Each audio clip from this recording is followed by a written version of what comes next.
are quickly approaching one of the most traveled holidays of the year. As you and your family get ready to hit the roads in a couple of days, we're taking a closer look at how the recent arrival of Southwest Airlines at the Ford Airport is affecting your wallet. Well, led by Dick DeVos, the regional airlines of West Michigan formed back in 2008. The main goal was to attract more business to West Michigan by lowering fares at Ford International Airport. Landing Southwest Airlines earlier this year was seen as a major victory, and the alliance recently announced that their work was done. But has the Southwest effect, as it's known, really made a difference? Well, 24 Hour News 8's Mark Thompson is here with an in-depth look at that. Good morning, Mark.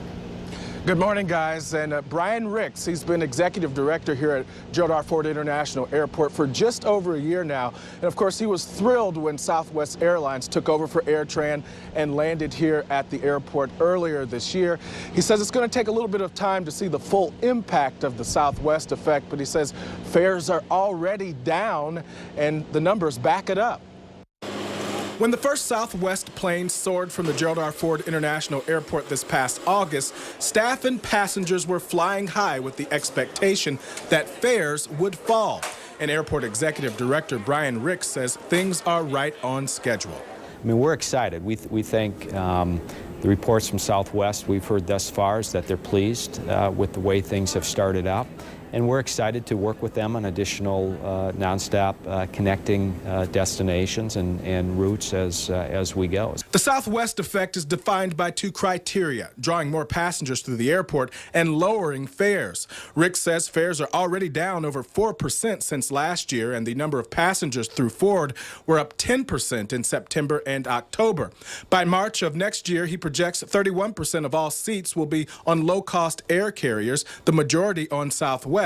And with Southwest, you can now connect to over 40 U.S. markets from Ford. However, some research suggests the Southwest effect is waning. An article in USA Today cited a recent MIT study that shows JetBlue is now the difference maker. In 2007, Southwest's presence at an airport lowered the average one-way fares by roughly $36. In 2012, that fare dip was down to $17. Not what it used to be, but according to Ricks, still good for Ford. But again, the good news here is there's been good, strong demand for that service. And the Regional Air Alliance got what it wanted as well. Fares are down nearly 24% since 2000, and instead of hitting the road to save money like many of us used to, they say it now costs less dollars and makes more sense to simply fly Ford.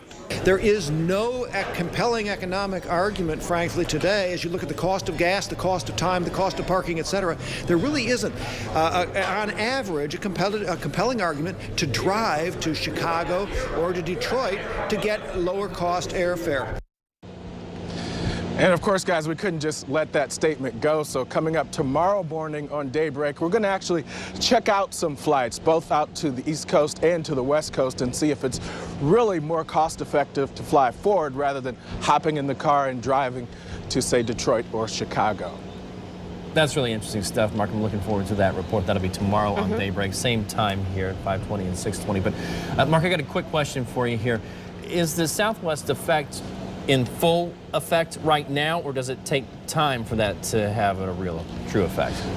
Well, typically it's supposed to be immediate, but they're still working to get some of those final numbers in. They're still about 6 months out from getting some of the final numbers, and once they do, they'll really be able to look at the impact, but they're already seeing fares down slightly. You got to remember that back 6, 7 years ago, we didn't even have any low-cost air carriers here at the airport, so that's already starting to have some sort of an effect. Great stuff. Thank you so much, Mark.